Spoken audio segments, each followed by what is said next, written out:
Hey friends and welcome back to my YouTube channel. और आज मेरी वीडियो का टॉपिक होगा इन मेमोरी ऑफ W.B. यीट्स। इसको लिखा था W.H. ऑर्डन ने। और अगर आपने W.H. ऑर्डन की बायोग्राफी अभी तक मेरे चैनल पे नहीं देखी तो आप इसको देख सकते हैं, जो कि बहुत ही इम्पोर्टेंट है। तो चलो स्टार्ट करते हैं आज की video. In memory of W.B. Yeats by W.H. Auden is about death. Here, death becomes an occasion for Auden to reflect upon the complicated legacy Yeats left behind and the ways in which his work colored the 20th century poetic landscape. तो इन memory of W.B. Yeats लिखा था W.H. Auden ने, जो कि किसके बारे में है, तो ये है डेथ के बारे में। और यहाँ वो बताते हैं कि कैसे डेथ जो है एक ओकेज़न बन गई ऑर्डन के लिए। W.B. यीट्स की लाइफ का जो उन्होंने जो है उनका महत्वपूर्ण योगदान पोइट्री के लिए रहा, उसको ये इस इन मेमोरी ऑफ W.B. यीट्स में प्रकाशमान करते हैं। वो दिखाते हैं कि कैसे जो है W.B. यीट्स ने 20th सेंचुरी की पोइट्री में अपना योगदान दिया। और साथ ही साथ ये भी बताते हैं कि इसके बाद जो है पोइट्री का क्या हाल होगा। वो बहुत ही चिंता जताते हैं, क्योंकि उनकी तुलना का कोई भी राइटर उस टाइम पे नहीं था। बहुत ही अच्छे राइटर W.B. यीट्स थे। Another major theme is the social validity of art और पोइट्री। तो इस जो in memory of W.B. Yeats W.H. Auden ने लिखा है, तो इसकी एक मेजर थीम है सोशल वैलिडिटी ऑफ आर्ट और पोइट्री। तो इसमें जो है आर्ट और पोइट्री की वैलिडिटी को बताया जाता है। It was written in 1939 when W.B. Yeats, the famous Irish poet and dramatist, died and published in 1940। तो इसको W.H. ऑर्डन ने लिखा था 1939 में, जब जो है W.B. यीट्स की डेथ हुई थी, जो कि एक फेमस आयरिश पोएट और ड्रामेटिस्ट थे। तो जब उनकी डेथ हुई थी तो तब उसके बाद जो है W.H. ऑर्डन ने इसको लिखा था और इसको पब्लिश किया गया था 1940 में। 1940 में इस पोयम को पब्लिश किया गया। It is an elegy for dead poet. तो ये जो है एक एलेजी है। एलेजी का मतलब तो आपको पता ही होगा। एलेजी का मतलब होता है एक शोक गीत, जो कि किसी के लिए दुख जताया जाता है जिसमें। तो ये जो है डेड पोइट W.B. यीट्स के लिए एक एलेजी है। Auden use the symbolism in this poetry. तो इन्होंने इसमें सिम्बोलिज़म यूज़ किया है। क्या सिम्बोलिज़म यूज़ किया है? The cold and darkness of winter. तो इन्होंने इनकी डेथ में सिम्बोलाइज़ किया है कि वो दिन जो है कितना ठंडा था, और वो cold and darkness of winter को इसमें दिखाते हैं कि कितना डार्क वो दिन था, कितना कोल्ड वो विंटर का एक दिन था जिसमें जो है W.B. यीट्स की डेथ हुई थी। ये तो हमने थोड़ा बहुत पोयम के बारे में पढ़ा, और अब मैं इसकी समरी समझाऊंगी। In this poem, W.H. Auden speaks of W.B. Yeats's death। तो इस पोयम में जो है W.H. Orton W.B. यीट्स की डेथ के बारे में बोलते हैं। Yeats died in the middle of the winter. तो यीट्स की डेथ जो है मिडिल ऑफ द विंटर में हुई थी। So everything look like monument. तो सब कुछ जो है ऐसा लग रहा था मॉन्यूमेंट्स की तरह। इसके बाद जो है ऑर्डन बोलते हैं, he was on his sick bed but nature had no change in its appearance. तो जो है जो W.B. यीट्स थे वो अपनी सिक बेड पे थे, वो बीमार पड़े हुए थे अपनी ज़िंदगी के आखिरी लम्हों में, लेकिन नेचर में कुछ खास चेंज नहीं था। People's mourning everywhere ensured that he would live for ever in their hearts. और जो लोग हैं वो ये सब बातें आपस में कर रहे थे कि W.B. यीट्स जो है हमेशा उनके हार्ट्स में रहेंगी। मतलब उनके बोलने का मतलब था कि उनकी जो है डेथ होने वाली है, या कहीं कहीं ये सुनाई दे रहा था कि W.B. यीट्स जो है वो एक्सपायर हो चुके हैं, वो मर चुके हैं। In his final days he was surrounded with hospital workers. तो वो अपने फाइनल डेज़ में हॉस्पिटल में जो है वर्कर्स से घिरे हुए थे। तो हॉस्पिटल में तो जाहिर सी बात है कि नर्सेज, डॉक्टर्स, वर्कर्स बहुत सारे होते हैं। तो इन सभी से ये जो है हॉस्पिटल में घिरे हुए थे। His body parts were not with his age they were turning against his will. तो उनके बॉडी पार्ट्स जो है वो उनका साथ नहीं दे रहे थे, वो उनके खिलाफ हो चुके थे।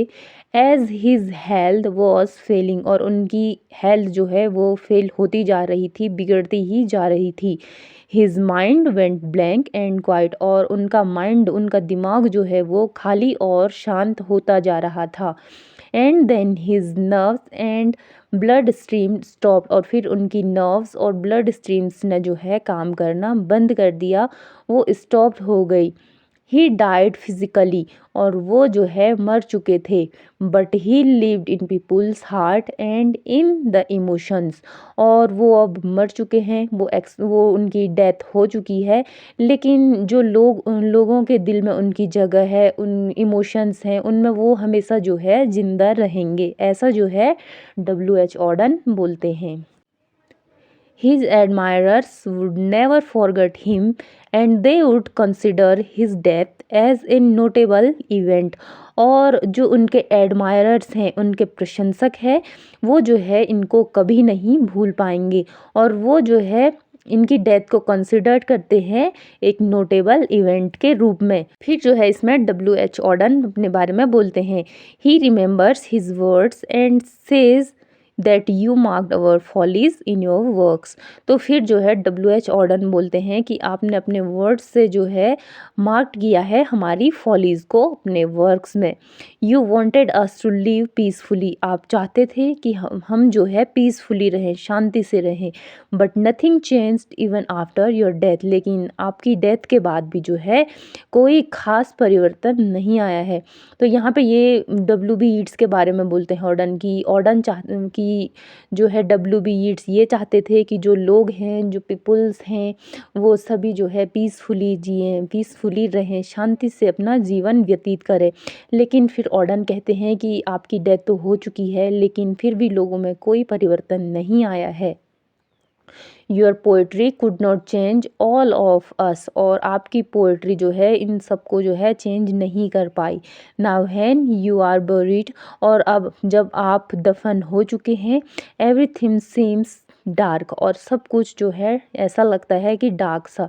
The world of poetry is empty, और जो पोइट्री की दुनिया है वो खाली खाली सी लगती है। And it's want ever be filled, और ये जो है ऐसा लगता है कि जो खालीपन आप छोड़ गए, ये जो है कभी भी नहीं भरेगा, कभी भी फिल्ड नहीं होगा। अब ऑर्डन कहते हैं all are threatening on another like angry dogs, और वो कहते हैं कि सब लोग जो है एक दूसरे को ऐसे देख रहे हैं जैसे कि angry dogs. Their expressions are filled with absurd thinkings, और उनकी अभिव्यक्तियाँ जो है वो जो है बेतुकी सोच से भरी हुई है, ऐसे एक्सप्रेशंस उनके चेहरे पे दिखते हैं।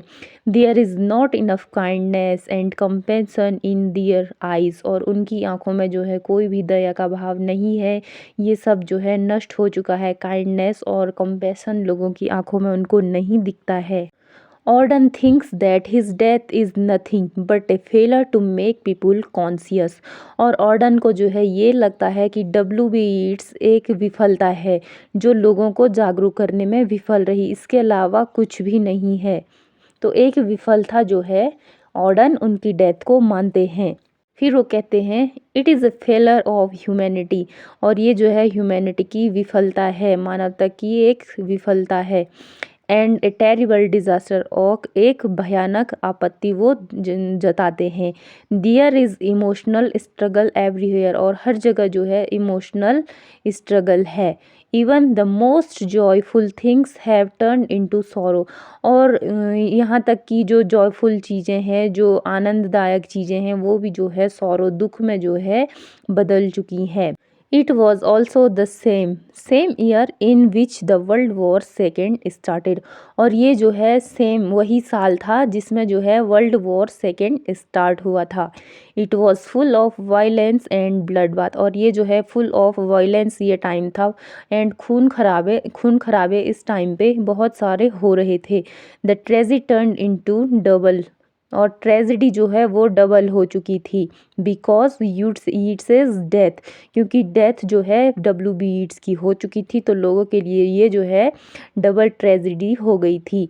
Death was another sort of tragedy for the poet, और पोएट के लिए ये डबल ट्रेजिडी थी डब्ल्यू बी यीट्स की मौत। He finds every place deserted and haunted, और हर जगह जो है इनको जो है डरावनी लगती है अब ऑर्डन को। And at the same time all the human beings emotionless, और इस टाइम पे जो है ऑल ह्यूमन बींग्स जो हैं वो इमोशनलेस हो चुके हैं। This poem celebrates the Yeats contribution to literature. Yeats death is biggest loss. और ये पोयम जो है, जो डब्ल्यू बी यीट्स की मेमोरी वाली पोयम, ये पोयम जो है ऑर्डन ने लिखी है। ये यीट्स का कंट्रीब्यूशन जो है लिटरेचर में, ये जो है उनकी मौत को सेलिब्रेट करती है। इस पोयम के द्वारा उनके योगदान को बताया जाता है कि क्या योगदान उनका था, और पोएट्री की दुनिया में ये बहुत ही बड़ा लॉस था डब्ल्यू बी यीट्स की डेथ। तो आई होप ये समरी आपको समझ में आ गई होगी, क्योंकि मैंने ये बहुत ही इजी लैंग्वेज में समझाई। और अगर आपको समझ में नहीं आई तो एक बार दोबारा वीडियो ज़रूर देखें, आपको समझ में पक्का आ जाएगी। और अगर आपको वीडियो अच्छी लगी, आपके लिए हेल्पफुल रही, तो प्लीज़ मेरे चैनल को सब्सक्राइब करें। And thank you so much for watching.